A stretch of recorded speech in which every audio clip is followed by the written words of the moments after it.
Welcome back to a really late BBPN that pretty much is going to cover the end of the season for you guys. And when I mean you guys, I mean everybody in Nurgle, because 2 kills covered for Panda, and the Scum in the Hornrat division. Other than that, before we get into those 2 videos on a very short BBPN, I want to announce the Nats Bracket Challenge. For anyone who doesn't know, the Nats Bracket Challenge is pretty much something we tried to do at the end of every season, where you fill out a bracket just like the March Madness deal, and predict who's going to win the playoffs. And at the end of the playoffs, whoever has the most points accumulated through the correct predictions will win a prize. I think this prize this year is a $25 Steam gift card and a code of a game, which I will not quote as of yet. But anyway, that's what that is. It's a lot of fun. Go fill one out. It's on the forums underneath discussions. It's there. You can find it on the Discord underneath announcements to the link to where you can fill one out. And if not, I will have the link posted below. Anybody is allowed to sign up for it. Anybody at all. It doesn't matter. There are no restrictions. It could be some 5-year-old off the street for all I care, as long as he has a Discord that I can reach him so he can have his code at the end of the day. Other than that, I don't have anything else. Oh, we are going to do a podcast for playoffs, I believe, tomorrow. So be sure to catch that. It'll probably get posted tomorrow night sometime. Other than that, let's go ahead and get into our 2 divisions. I'm sorry about the corn division. I don't know what happened. It just didn't happen. Sorry, guys. Hard life. But congrats to whoever made it from the corn division into the playoffs.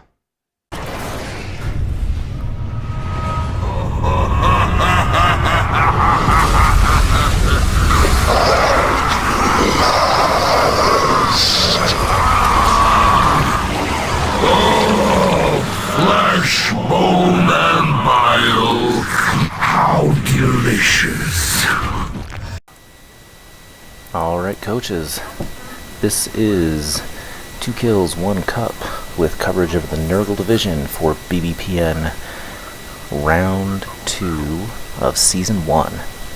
We're going to take a look at the teams here first off, and then look at the remaining games left of the schedule and the leaderboard, along with remaining predictions, and a look at what teams are most likely going on. So, let's take a look at the teams that we currently have. We have New World Order by RK Blaze. This is, of course, I believe, your kind of your straight murder works. There's not a ton of Mighty Blow. I've seen more, but there's a kind of maybe a mixture, I think, here of where you see the guard and murder orc builds. So it's been pretty successful. I believe they're in 2nd place on the leaderboard, and we've got a thrower there that's got a great couple of pass skills, block to keep surviving, a lone lineman with guard for this 12-man roster, which really, what's he going to do? Just assist the other players. Black orcs galore with block and a ton of other skills. And blitzers with blodge, 2 of them. One with an extra movement, one with mighty blow. Got another blitzer with tackle. Well, 2 blitzers with tackle, one with mighty blow, one with jump up. So he's taking the route that I like, which is at least 2 blitz pieces with tackle to cover the wings of your formation. And like I said, block guard all around. A troll who has skilled up and looking to maybe skill up soon as well, that has guard. So we got 3 cheerleaders here and 2 coach assistants. He's sitting at 1800, which is super high, but I expect he could shed a little bit of money there. The 12-man roster, he's probably not going to get rid of anybody pending like they get injured. So it's just a very high team value where they do bring a lot of skills to the table, but I believe they're going to give any team that they play inducements. This is probably one of the highest team values that is in this first season of BPN at this point in the round.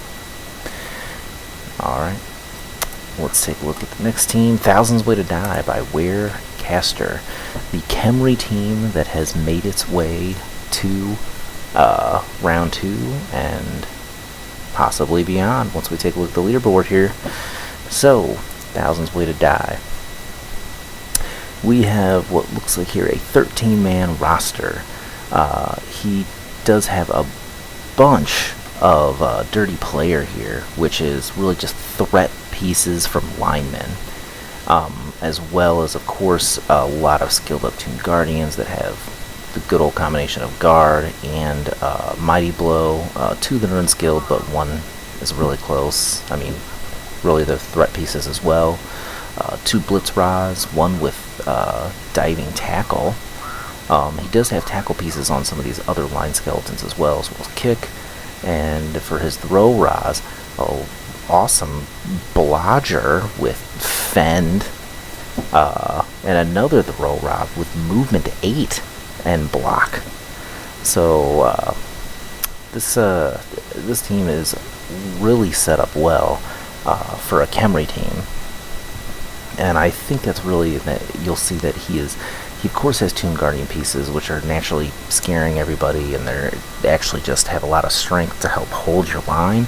But he has other threat pieces that really are of no consequence to him when he's attempting to carry the ball or try and get the ball from you.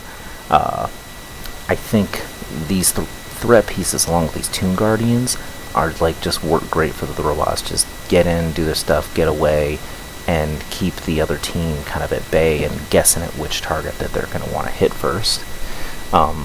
He's done really well. I think this is the first time we've possibly seen a Khemri in getting it this far in a competition, at least since I've been a part of BB2.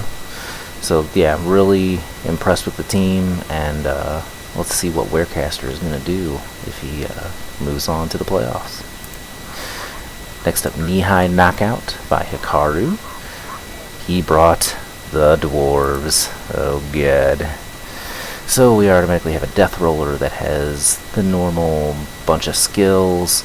Also picked up Guard, Troll Slayers, of course, 1 with Mighty Blow, 1 with the Strength Up, which makes him better at doing his job.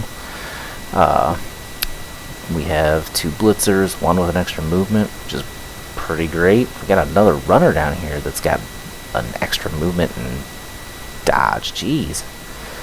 So some really fast moving pieces here to help with dwarves. The other runner, of course, having Blodge. And then, of course, the straight line of long beards with Guard amongst them. Got a Strength Up as well.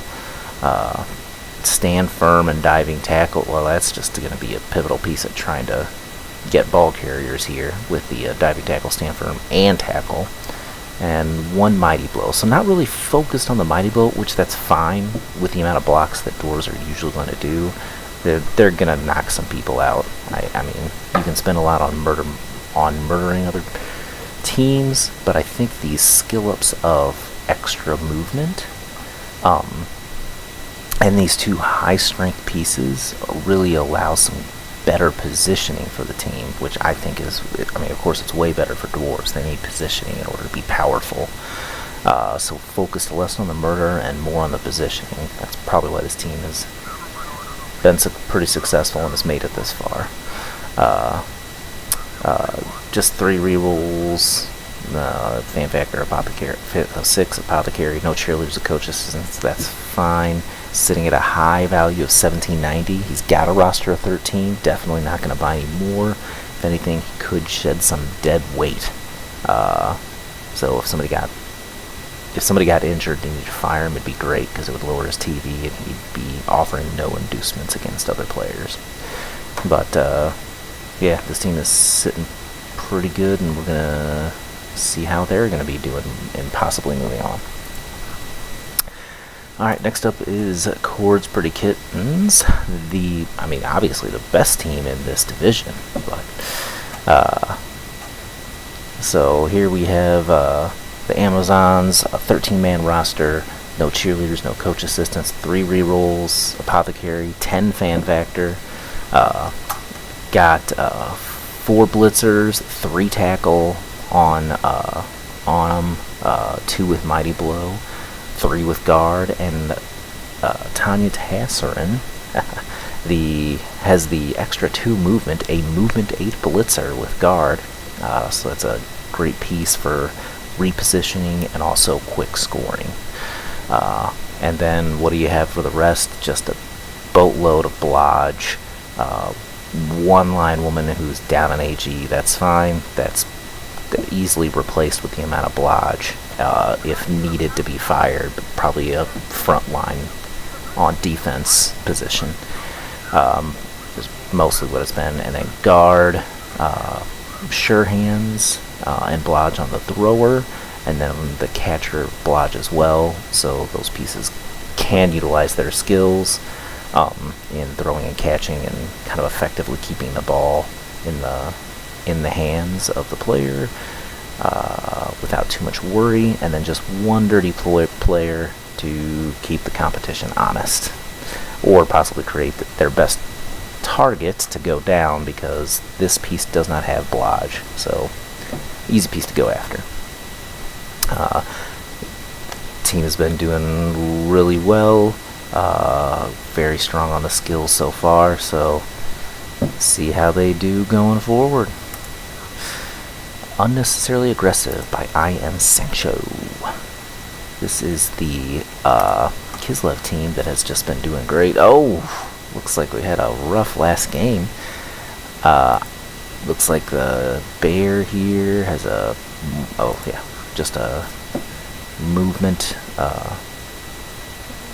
hit on their movement, a blitzer, and I'm betting that's a niggler right there. Oh, just a mixed next game. Okay, that's good. A couple of other injuries here. Looks like a lineman with a strength loss, which is a little hurt since he's got block. Another lineman that's got an AV loss, which kind of hurts. And then another lineman who it's this next game. Okay. So he's going to be going into this next game with 3 guys down. So geez, 8 players. So he's going to get some journeymen.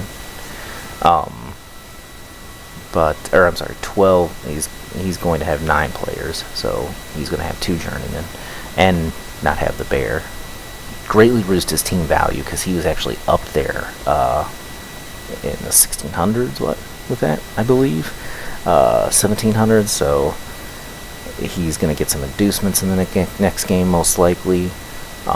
But like just a cavalcade of skills here. Got like blodge and sure hands on the catcher, blodge on another blitzer, strength up on this other blitzer.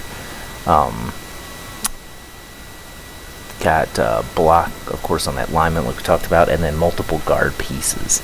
So he's got the pieces that can move in to get the ball and enough skills to kind of keep the other players at bay as he attempts to move around, because of course the catchers have agility of 4, so they're great at passing and jumping and moving and getting away. So even though they're beat up now, this team still has a lot in them, and we'd actually like to see some Kislev in the playoffs here. So, Futile Effort by Sizzlerum. Alright, this is a Brett team that has struggled. And as you can tell, got a roster of what is actually 10, minus the 2 here that are going to be out. One with a missed next game, and the other with is that AV loss only? Yeah, armor lost, which that means this piece is just going to go down super easy every time. And we have a blitzer up here who I believe just has a strength, a loss in strength. this team has kind of struggled definitely throughout round 2, getting beat up, and you can tell from the 1060 team value, no cash, does have an apothecary, 5 fan factor, 3 team rerolls. Because of the rough state of this team, it's going to be hard for them to go, I think, to go forward, because, I mean, and I believe, I'm not sure if they're able to, even just getting past the next game is going to take a lot of effort because of all the casualties, all the injuries, and the lack of skills. Get a ton of inducements when you consider the team value of the other teams in this division, but I think that difference is going to be too much, because usually once you get to 300 inducements and beyond, you're not doing any better. I think it's actually a sweet spot to have about 200 inducements versus your opponent, because you can get 2 babes and other things that you need to keep your players on the field. So we'll take a look at these guys when we look at the schedule on the leaderboard. Next up, a player named Gus with Lando, the Norse team of the division. I have 3 team rules, apothecary, 8 fan factors, so he's done pretty well. Doesn't seem to be a ton of skills in here. The Wolves do have guard, 1 with block. Got a dirty player, but looks like he's got the niggler, so that guy's an immediate target. Got another lineman with, I mean, -1 strength. He's got guard, but he's going to be a tough piece to keep going forward. So I'm not sure. I mean, does have the runners, of course, with blodge, 1 with guard, 1 with tackle, so some higher movement pieces that are pretty protected. The 2 berserkers that both have blodge as well, 1 with mighty blow and another with tackle. And your normal lineman down here, of course, with block. Does have a team of 11, but I worry about it with having a team value of 1430, not getting too many inducements, and having no skills on these wolves besides this block and dodge. I'm not I mean, they are going to be able to get in and do what they want to do, but I worry about these other linemen lacking skills, because that puts pressure on these AV7 pieces right here. Any tackle mighty blow pieces are going to definitely focus on them, because once these are gone, the team is going to start falling apart, because this is where all the skills lie. So we'll see what happens in the playoffs if we look at the leaderboard and see that they're going forward. Next up, Fan Factor Knives by Scambammer. This is the assassin knifing team. They have 2 team rerolls, no APO, 8 fan factor, cheerleader and a coach assistant. As you can see, they have had a rough go. I believe a lot of it in round 2 here. We have still both 2 assassins, 1 with jump up, that, and the other unskilled. Got a runner that's got blodge, another lineman with blodge, a couple of dodge lineman pieces, and only, of course, a TV of 1080. I worry about this team as well going forward, like I talked about before, with the low team value of the Bretts, because you're talking about near 400 to 500 inducements versus other teams, and that is, once you, like I said before, when you get above 300, you're in trouble, because you're not getting as much bang for your buck for inducements, and you're not going to get as much performance out of it, that much, in my opinion. So interesting, because they want the assassin build for the knives to slice through the competition, but I'm not sure that in the shape they're in that they're going to be going forward. And then that is the teams. We'll take a look at the schedule here. On the last day, 2 matches left to play. Fan Factor and Knives and Feudal Effort, the Brett, 2 beat-up teams, and then a play named Gus, the Norse, versus Knee-High Knockout Dwarves. And as we can see, New World Orker beat Unnecessarily Aggressive 2-0. 1,000 Ways to Die took a loss 1-2 to Chords Pretty Kittens. And if we didn't get it before, the prior, from day 6, a tie of Fan Factor Knives and Knee-High Knockout. Player named Gus beat New World Orker, so the Norse beat the bigger Orc team, so this is looking good for them for that Dwarf match. 1,000 Ways to Die, doing a 2-0 shutout to Feudal Effort, and Chords Pretty Kittens getting shut out by an unnecessarily aggressive, the Kislev. But on the leaderboard here, we got the 8 teams lined up. We can see that the 5 going forward, or the top 5, are going to be what's going forward, but we still have 2 games out there. Unfortunately, we can Fan Factor of Knives and Feudal Effort, well, they are playing each other, and neither one of them would really get the chance to move up beyond position 6. So these 2 are definitely out. We know that a player named Gus and Knee-High Knockout still have to play, and if Knee-High Knockout gets a win, I believe that puts him up tied with Unnecessarily Aggressive and 1,000 Ways to Die, and that would then come down to who beat who and ties, and I believe in that Unnecessarily Aggressive lost to Knee-High Knockout, so that would push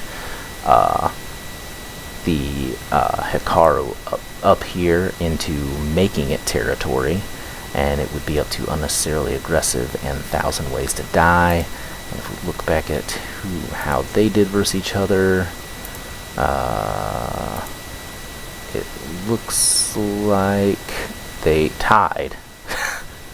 So it will be team value, I believe it will comes to team value at that point, where Unnecessarily Aggressive has 1320, 1,000 Ways to Die has 1650. So I think that would put Sancho out if Hikaru wins. So there you have it. The only one of the 2 is going forward. If Knee-High Knockout wins, they will be going forward.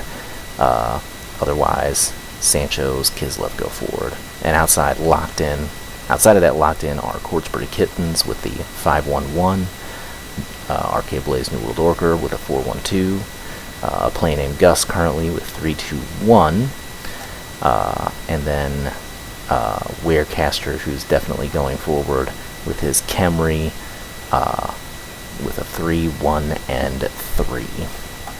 So there you have it. That is the final moments of round 2 before we move on to the playoffs. So try and catch the game of Knee-High Knockout versus a player named Gus to find the fate of the final 5. This has been 2 Kills, giving you your coverage. And remember, when the dice stink, just take another drink. Out! Well, thank you so much to Achilles for filling in. You did a great job. Look forward to work with you more next season. Alright, so let's go ahead and go into the Horned Rat division, aka the Hooligan division, with the Scum.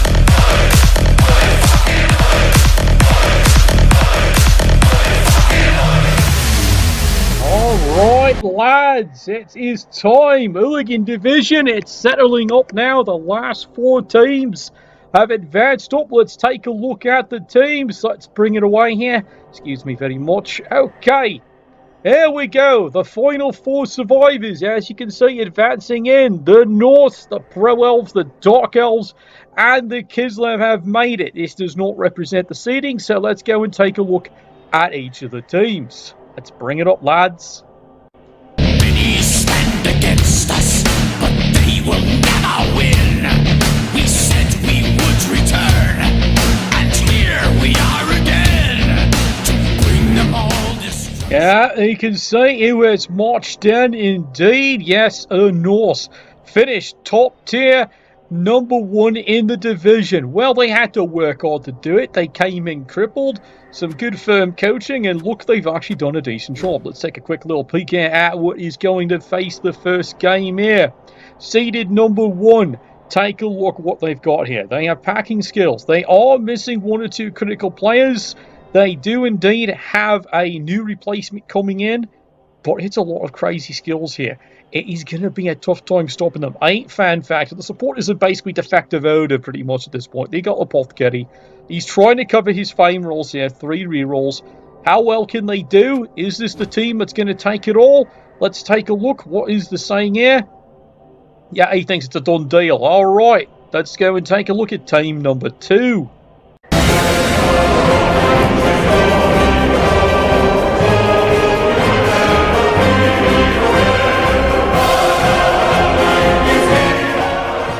Yeah, you can see, yeah, the team did indeed make it, and they qualified #2, but it's a bit of a mess, isn't it? Because what should have been probably the sure win instead became a hard-fought tie they almost lost in turn 16, the Halflings, and the Halflings actually crippled this team. Let's take a look what's coming in. He's even more banged up. He had a good player, he's lost him, he's got another one out for another game. He's in real trouble here. Yes, he's a low TV. This might help him out a bit. 3 rerolls, a low 6 fan factor. He's had to stack things. I don't know. This isn't really going to be a tough one here. As Clads has learned it, and he's a brilliant coach. He's done fantastic things with his team. He just didn't expect how that last game went. It was a total disaster. He came out with a tie. He managed to keep it standing, but it's damaged the team. What's the commentators got to say? You know, they've got nothing. They don't even know what to advise here. Now, admittedly, he did qualify at 2, so it means he gets to take on team number 3. And let's take a look who that is.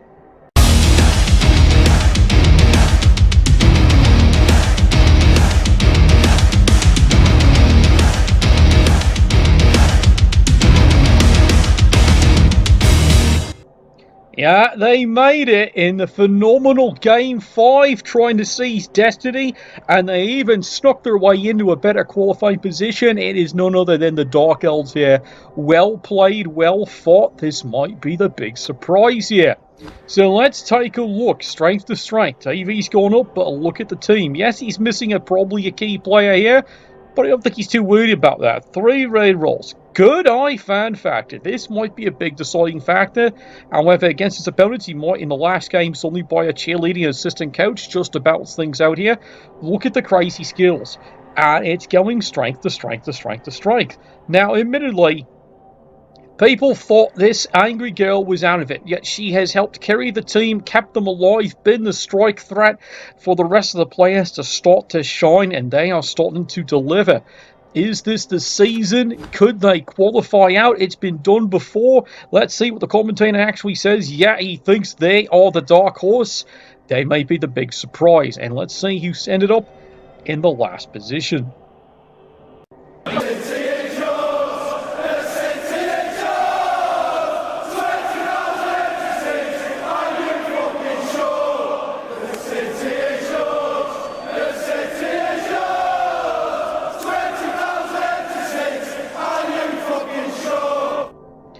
Well, they don't know what to think here, but after the disaster they had against the Dark Elves, they've ended up in a horrible seeding as Team 4. Yes, the Pro Elves, they made it in because of the loss. The Ogres, who've lost control of their house here, and are going to put it up for a resale, it's let them sneak in, it's let the Dark Elves sneak in. But again, this team has done magic. Let's go and take a look at the team here. Again, missing players. This seems to be something he's used to all season. He has not had a full roster since game fucking 1. And it's been this way ever since. But you're in the right division for it, lad. Here's the dangerous part. Only 5 fan factor. He's got Apothecary, 2 rerolls. He's hoping anything works. But it is a low TV. He might get good incentives. Yet looking at the skills, the team can do it. The survivors can do it. You can see the surviving Light Elves have done a decent job too. but it's a real decision maker. Now, this coach can play magic. We have seen it before, and I'm hoping we can see it again. And what's going on, Captain Obvious got to say about it? Yeah, free entertainment. You've just picked one hell of a first round draw for your opponent. Alright, so let's sum this all up here. Alright, so let's review what we've got here. So, big matchup's going to be here. Norse going against the Pro Elves here. Yes, you can pull magic, but I got a funny feeling the Norse can pull it off. Unless Nuffle gets kind finally. If that happens, the AG should tell here in this matchup. We're going to interesting. It's going to come up to kick-up events. Crazy as that sounds. Hard-fought match, but I think the labels go the Norse. Here, the Dark Elves, because of how they dominated, good seeding, they've gotten themselves the Kislev. A's crippled. He's going to give him a good try. He's really going to give it a good try. But I think the Dark Elves have got this one here. There's my prediction there. So we're going to be carrying on very nicely. And we do thank you for all your efforts. You did a great job. And for your gallantry, we salute you. Thank you. And we'll see you on the pitch. Nuffle, bless your dice, lads. Thanks to you, Discum, for wrapping up the Hooligan Division. I look forward to doing our podcast tomorrow for the playoff preview. Yeah, that's it for BBPN. Sorry, guys, this is so late, and we probably won't do another one. Not for a season. It's pointless, because this one's so late to start with. It will be into freaking round 2 by the time we get the second one, so it'd be pointless. Anyway, thanks. Can't wait to see you guys next season. Listen to the podcast. Have a good day. This is Cadet saying, sometimes I win, sometimes I lose. But my vampire's not in the playoffs this season.